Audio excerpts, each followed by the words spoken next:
చిర్రావూరి.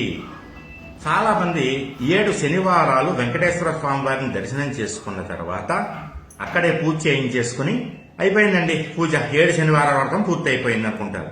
యథార్థానికి 7 శనివారాలు వెంకన్న బాబుని దర్శనం చేసుకున్నాక తర్వాత వచ్చేటటువంటి ఏదో ఒక శనివారం నాడు మీరు మీ ఇంట్లో వెంకటేశ్వర స్వామి వారి యొక్క అఖండ దీపం వెలిగించాలంటే 7 వారాలు దర్శనం చేసుకున్నటువంటి పుణ్యాన్ని, ఐశ్వర్యాన్ని మీ ఇంట్లో చల్లుకోవాలి. కాబట్టి వెంకన్నబాబు ఫోటో పెట్టుకుని కొత్త మట్టి మూకుల్లో నువ్వుల నూనెతోటి ఒక చక్కటి వత్తి వేసి అఖండ దీపం వెలిగించి మంత్రి గారిని పిలుచుకుని అష్టోత్తరం చేయించుకుని స్వామివారిని బిలవదళాలతోటి, తులసి దళాలతోటి, రకరకాల పువ్వులతోటి ఆరాధించాలి. పానకం, వడపప్పు నైవేద్యం పెట్టాలి, చలివిడిను.